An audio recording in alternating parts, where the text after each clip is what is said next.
无穷宇宙，一兆兆种族被拉进了一场生死游戏，胜者得永生，败者永杀。而秦寒在游戏开启的时候，带着前世的骨灰级经验进入游戏，之后一路横推，直到踏上了诸天万界最顶端。秦寒意识到了能够触及极限值这个惊天秘密后，心情无比激动。他立刻开始着手谋划极限值的一切事宜。正当他准备告别村长，开始自己的新旅程时，村长突然开口叫住了他。村长的眼神有些焦虑，他担心秦寒对任务不够重视，毕竟这任务关系到他孙女的生死。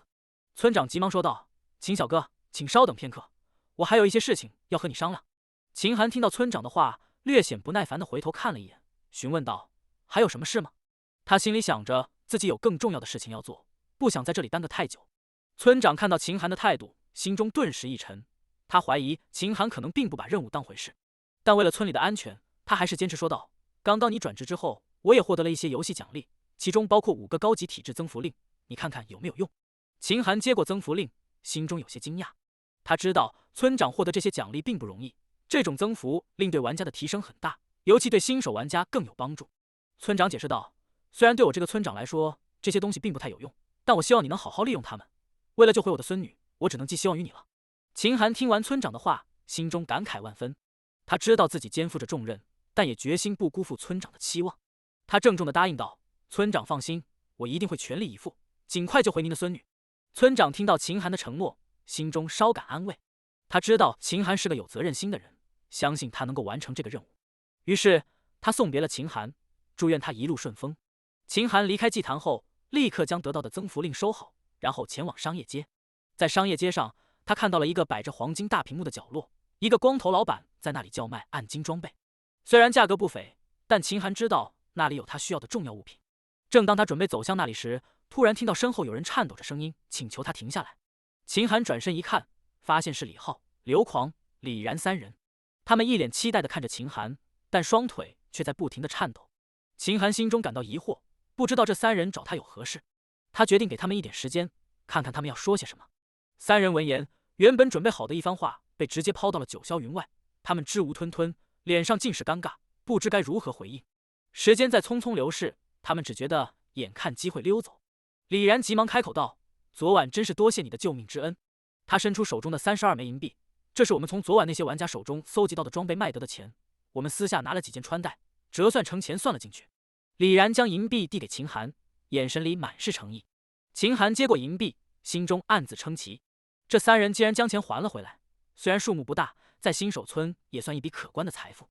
他轻轻点头：“好，钱我收下了，你们可以离开了。”说罢便转身欲行，但3人却急了。李然深吸一口气，匆忙说道：“还有，我们想跟你一起冒险。”他们的话语让气氛一下子变得凝重，3人眼巴巴地望着秦寒，等待他的回应。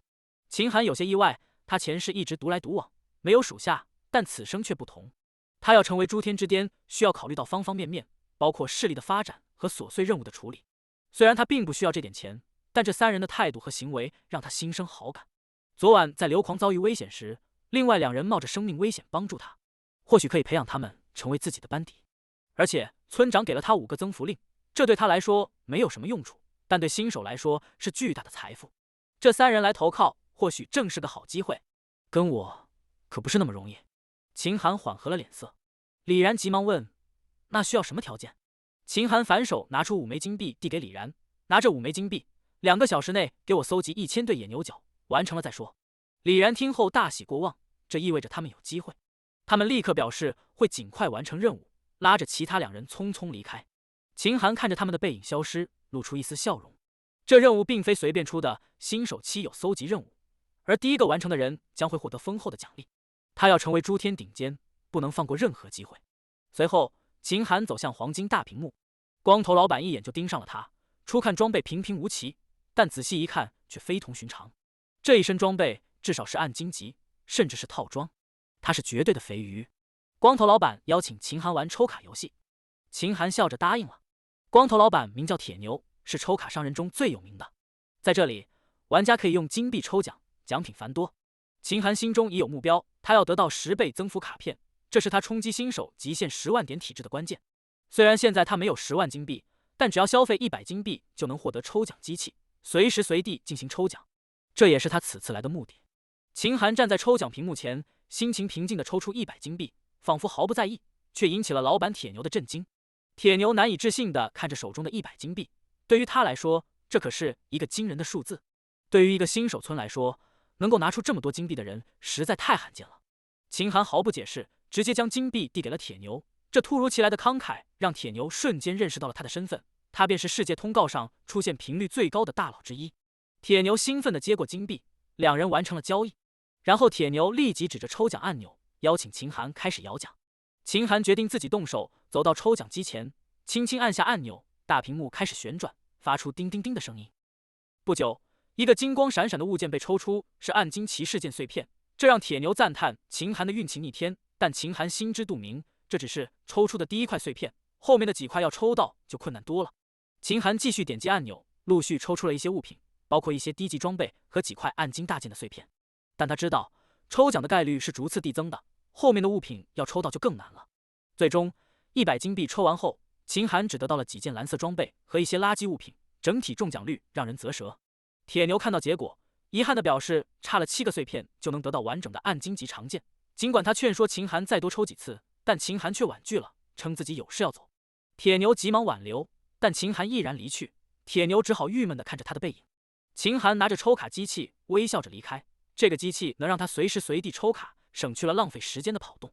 抽卡机器的功能与大屏幕相似，但可以随身携带。他将抽卡机器放进了马鞍包，然后来到新手村的饰品店。饰品店内有普通、中档和高档3个区域，秦寒直接走向高档区。高档区的导购态度高冷，但秦寒也不介意，他专注地寻找适合自己的装备。最终，他选定了一枚金色毒素戒指和一枚金色雷电戒指，分别提升了自己的攻击和雷抗属性。在饰品店内，秦寒遗憾地发现再没有一件加雷抗的饰品。正当他准备离去时，却看到高级柜员拿出了一个泛着七彩光芒、鸽子蛋大小的珠子。秦寒连忙查探过去，发现这是一颗友善探测珠，可以查探10米内所有生灵对自己的友善度。对他来说，1000金币的售价并不算什么，于是毫不犹豫地买下了这颗珠子。心怀期待，秦寒使用了友善探测珠，却发现高级柜员对他的友善度是厌恶。虽然有些失望，但他心中明白，有时候了解对方的真实想法也未必是件好事。离开饰品店后，秦寒径直走进了旁边的服装店。这家店面积不小，各种装备摆放的井然有序。秦寒询问店员是否有增加雷抗属性的帽子，得知有一顶暗影兜帽，雷抗属性为37点。他是戴后觉得十分满意，于是毫不犹豫地购买了下来。这次漫长而遥远的旅程，不知道何时才能返回，而他需要解决路上的吃喝住行等问题。在这个情况下，他立刻前往新手村的各个卖东西的地方搜集物资。琉璃壶、大量的柴米油盐酱醋茶调料、野生动物的肉类、锅碗瓢盆帐篷被子火把以及野果蔬菜等一应俱全。秦寒像仓鼠一样囤积物资。2个小时过去了，快到11点了。秦寒来到了南门，竟看到几个摊位搭了起来，新鲜的烤牛肉2铜币1斤。路过的玩家被吸引过去，秦寒闻到肉香，忍不住口水直流，于是他点了2斤烤牛肉，并要了10斤打包。他坐在摊位前等着食物上桌。在享用美食的时候，突然有3人满头大汗地拖着东西过来，其中李然勉励喊着大佬。秦寒询问他们为何累成这样，得知他们去买牛角花了不少时间。秦寒安慰他们，理解他们找不到见面地点的困扰。3人放下背包，1000对牛角堆成小山，秦寒将他们收入背包。这时，烤肉摊老板惊讶地问秦寒装了这么多牛角，为何不觉得累？秦寒解释道，空间物品没有重量，即使装满也不会增加负担。但随即他笑了笑，意识到他们是用的低级空间装备，有一定的重量。他提醒他们日后可以尝试升级的空间装备。3人听后点头，而摊位老板则苦恼地说道，空间背包的价格高得吓人。秦寒招待他们一起用餐，让老板不禁感慨他们不简单。秦寒再次点了6斤烤牛肉和3碗牛肉汤，大家一起享用美食。渐渐的，秦寒感到这种简单的生活竟然带来一种奇妙的满足感。吃过饭后，气氛变得沉闷，秦寒一言不发，3人也不敢多言，坐在那里像是3只鹌鹑，沉默着。直到饭菜收拾完毕，秦寒带着他们朝着住宅区走去。在村子里有专门供玩家休息的地方，能够快速恢复精力和体力，但需要花费金币。这个地方分为3个等级，第一个是小木屋，价格便宜，但设施简陋；第2个是小院子，设施更好，价格适中；第3个是独栋别墅，设施最完备，价格最高。李然拿出了一些金币和银币、铜币，说这是结余，牛角不值钱，许多人只卖了几个铜币。秦寒并未接受，而是看向了三人，表示他们通过了考验，可以跟随他，但同时也提出了2个必须遵守的条件：忠诚和尽力。对于背叛者，态度决绝。这让三人对游戏的认知更深了一层，意识到在这个世界中，背叛可能会导致死亡。三人经过交流后，表示愿意跟随秦寒，绝不背叛。秦寒提供了金币和令牌，并提醒他们加强装备购买，以备日后行动。他还添加了他们为好友，以便私下联系。最后，秦寒离开了，留下了三人面面相觑，不知所措。李然按照秦寒的建议捏碎了令牌，意外地发现他们能够增加3倍的体质增长，令他们感到震惊。李然解释说，虽然他们不是职业玩家，但这个增幅令却给了他们强大的优势。秦寒一路疲惫的前行，不多时，一个园林般的别墅区映入眼帘。这个别墅区被郁郁葱葱的树林环绕着，别墅被翠绿的树木遮蔽，林间花草点缀，美不胜收，隐私性极高。而且别墅区不仅可以让人恢复精力，还能治疗身体伤势。在这个村子里，虽然有免费治疗的地方，但名额有限，排队的人络绎不绝。所以，很多玩家选择在别墅区修复伤势和恢复精力，尤其是身体受伤的情况下。对于像秦寒这样经常在生死边缘徘徊的人来说，能够拥有一个高档别墅的居住权是非常重要的。这里的高档别墅只有3个，其中1个是不可租用的，也就是说，整个新手村只有2个别墅可以租用。当秦寒来到其中一个别墅的大门口时，一道提示栏立刻跳出询问是否租用别墅。秦寒毫不犹豫地选择了租用100天的租期。租用合同生效后，背包中的10金币被划走，秦寒微笑着推门进入。一旦租用别墅，其他人根本无法进入，也不需要钥匙，直接就可以入住。别墅主体是一座3层小楼，全由青石砌成，内部装饰偏向新中式风格，简洁中透露出不凡的气息。魔法灯在室内点亮，厨房设备齐全，甚至有水龙头等现代设施，仿佛置身于现代社会。然而，别墅内最引人注目的是主卧中的床。华丽的房间里四季恒温，床上隐隐有光芒流转，靠近床边立刻感受到清爽舒适。秦寒没有多余的动作，直接脱下装备扑倒在柔软的鹅绒被上，很快他就进入了梦乡。1个小时后，秦寒从100平米的房间中醒来，神清气爽，灵台清明，身体的状态达到了巅峰。他洗了一个澡，换上一身新的内衬，又装备上上古套装，戴上了黑色兜帽，整个人此刻就像远古时期穿越过来的刺客一般，充满着神秘古朴。带好一切东西，他站在富丽堂皇的客厅中，猛然将手中的雷毒岛副本传送令捏碎，瞬间他的身前就亮起了一道泛着紫红色光芒的传送门。没有耽搁，他迈步就走了进去。眼前猛然一黑，旋即又大亮，就这么转瞬间，秦寒便站在了一片广袤无垠的青草地上，无数牛羊在青草地上悠闲地吃着草。而他视线的左上角赫然出现了一道传送标志，一次性传送令，使用后将会回到出发之处。秦寒感叹着这个新环境，心怀期待地开始了他的探险之旅。他激活了梦魇，跃上了马背，一路飞驰，向着雷毒岛的方向。旅途中，他穿越了各种地形，经历了不同级别的野怪袭击，但始终坚定地朝着目标前行。终于，当夕阳西下，金黄色的余晖映照着大地时，秦寒来到了一处壮丽的峡谷，这便是勇者大峡谷。这个名字所隐含的挑战让他心中激荡。他知道，只有拥有足够的勇气，才能穿越这个峡谷，抵达雷毒岛。峡谷中风声呼啸，仿佛恶魔的低吼，但秦寒并不畏惧。他沿着峡谷边缘奔跑，观察着风向，直至发现一个特殊的平台，那里的风势似乎与其他地方不同。他毫不犹豫地驱使着梦魇冲向了平台，然后被一股巨大的风力带着上升，最终稳稳地站立在了空中。在梦魇的引领下，他们顺利地穿越了峡谷，来到了对岸。这是一处雪山之巅的平台，周围是险峻的山峰和白雪皑皑的山川，但秦寒决定在这里休整一夜，等待第2天的到来。他搭起了帐篷，点燃了篝火，准备了一锅牛肉汤，享受着风雪之中的野外生活。梦魇则在一旁享用着胡萝卜，不时传来满足的咀嚼声。在雪山之巅，他们品尝着美食，感受着大自然的力量。忽然，一道通告跳了出来：恭喜110-755号新手村玩家李飞率先达到5级，奖励体质点+1，外交聊天栏开启，等级榜合并，队长任务开启。队长任务：110-755号新手村和688新手村之间，任何一个玩家率先达到10级就能获得队长令牌。具体奖励可询问各自村长。面对这个通告，雪山之巅的秦寒一时之间愣了一下，我去，差点把这个事给忘了。在688新手村，一则突如其来的通告让整个村庄陷入了骚动，人们议论纷纷。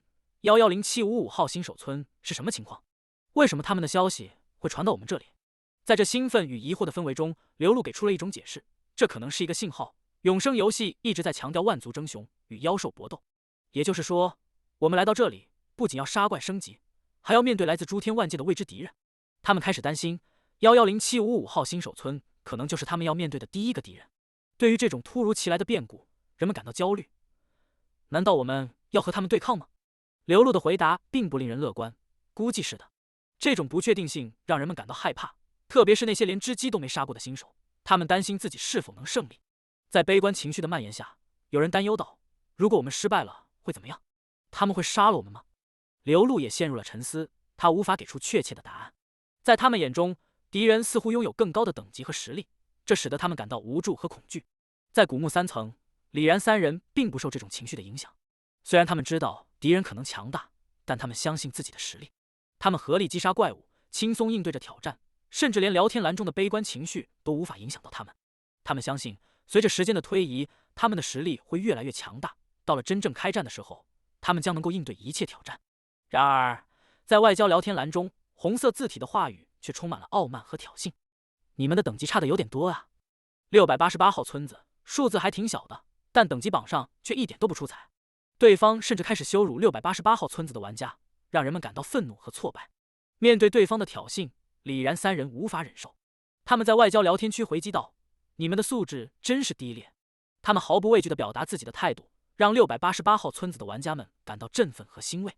他们给出了假名，但语气中透露出的自信和坚定，让人们对未来充满了信心。然而，对方并不罢休，继续嘲讽和威胁。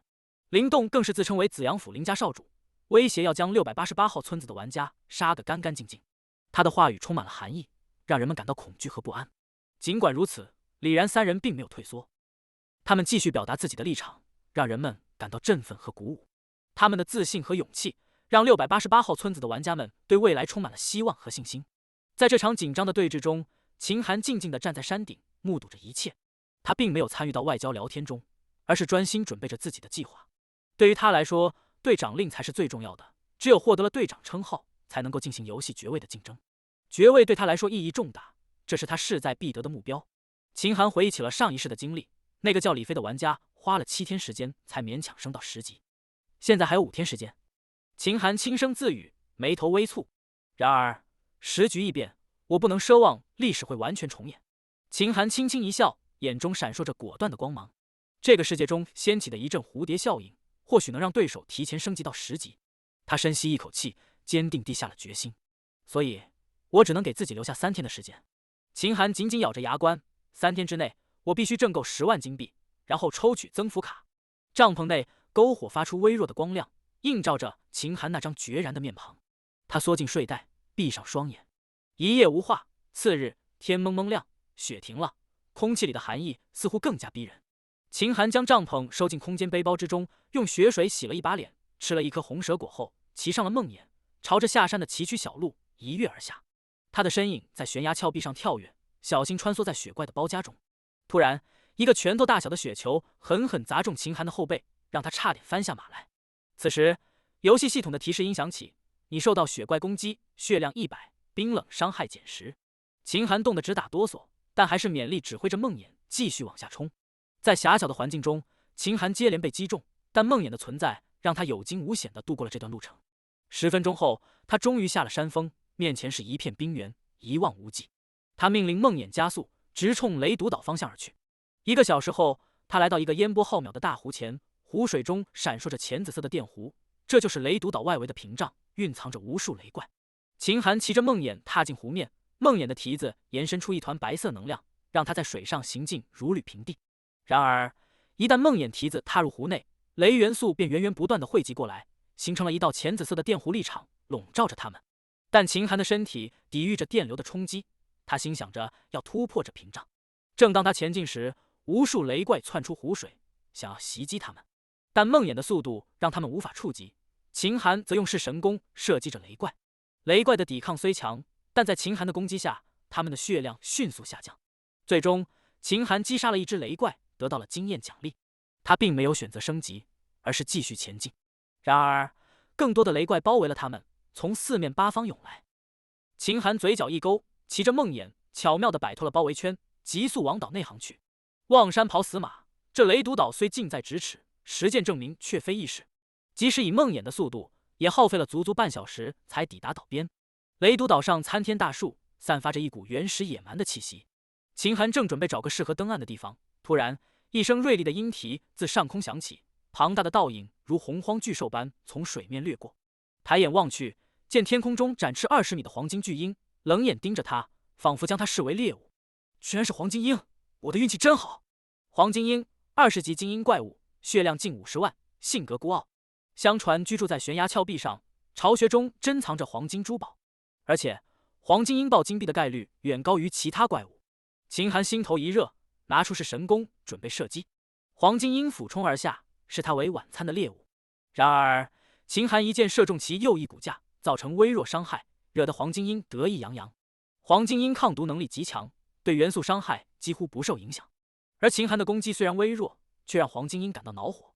秦寒不为所动，继续射击。黄金鹰降低俯冲角度，试图躲避，但由于右翼受伤，速度和高度都受到影响。秦寒抓住机会，射击黄金鹰腹部要害，造成重创。黄金鹰被毒箭重创，血量持续下降。黄金鹰愤怒不已，决心将秦寒撕碎。然而秦寒灵活躲避，同时持续射击，将黄金鹰血量耗尽。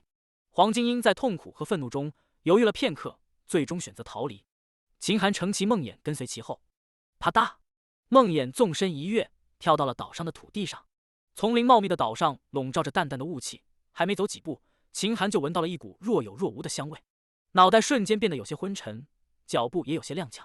旋即巫毒珠忽然散发出光晕，将它包裹住。检测到毒障，自动汲取中。过了几秒，巫毒珠的属性再次变化。秦寒见状欣慰一笑，不愧是至宝，永远可以依靠，太让人省心了。而且这新诞生的毒障光环更是厉害，虽然毒素伤害少了点，但这个减速50%可真是神迹。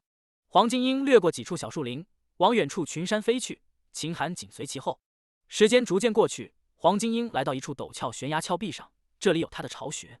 黄金鹰警惕地望了望四周，见敌人没有追来，这才钻进了巢穴，卧了下来。